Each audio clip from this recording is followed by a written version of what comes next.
আমি আপনাদেরকে আহ্বান জানাতে চাই, 5 তারিখ এই স্বৈরশাসক শেখ হাসিনা বিদায় হলেও আপনারা লক্ষ্য করছেন যে জন্য দেশের ছাত্র জনতা তাদের বুকে রক্ত ঢেলে দিয়েছে, যে জন্য আজকে আমরা আন্দোলন করেছি, সেই কাঙ্ক্ষিত গণতন্ত্রের জন্য যে প্রক্রিয়া, সেই প্রক্রিয়া বিভিন্ন রকমভাবে বাধাগ্রস্ত করার চেষ্টা করা হচ্ছে।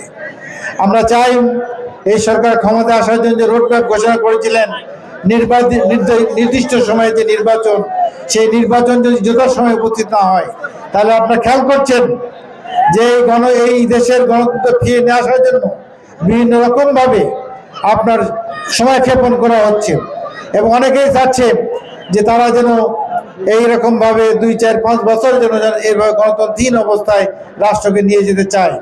তাই আমরা চাই আজকে আমাদেরকে ঐক্যবদ্ধ হতে হবে, সকল ষড়যন্ত্রের বিরুদ্ধে ঐক্যবদ্ধ হয়ে আমাদের ষড়যন্ত্র রুখে দিয়ে আগামী দিনে আমাদের তারেক রহমান সাহেব যে বাংলাদেশ গড়ার স্বপ্ন দেখছেন, সেই বাংলাদেশ বাস্তবায়ন করতে হবে প্রিয় ভাইরা আমার।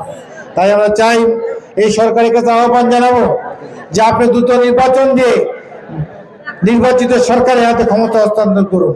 তাহলে দেখা যাবে যে বিশৃঙ্খলা, আজকে আইনের দেখা যাচ্ছে সব জায়গায় বিশৃঙ্খলা, আপনার প্রশাসন কাজ করছে না, বিভিন্ন জায়গায় আপনারা খেয়াল করবেন, থানায় গেলে বিচার পাওয়া যাচ্ছে না, সেনাবাহিনীকে ফোন করে সেনাবাহিনী মাঠে থাকার পরও মানুষের বিপদ হলে তারা ছুটে আসছে না।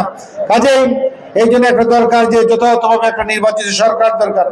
একটা সরকার যদি আসে, তাহলে দেখা যাচ্ছে যে সেই সরকারের পাশাপাশি যে রাজনৈতিক দল থাকে তারা সহযোগিতা করতে পারে। কিন্তু এই সরকারের পাশে তাদের তো যেহেতু মাঠে দল নাই, যার জন্য বিভিন্ন জায়গায় যে বিশৃঙ্খলা হচ্ছে, বিশৃঙ্খলা তারা রুখতে পারছে না প্রিয় ভাইয়ের আমার। তাই আমরা চাই যথাসময়ে নির্বাচন দিয়ে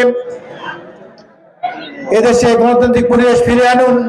আমাদের নেত্রী আপনারা জানেন যে অসুস্থ অবস্থায় বিদেশে অবস্থান করছেন। আমরা আজকে ইফতার মাহফিলে আমাদের নেত্রীর জন্য দোয়া চাই, আমাদের নেতা তারেক রহমানের সুস্থতা কামনা দোয়া চাই।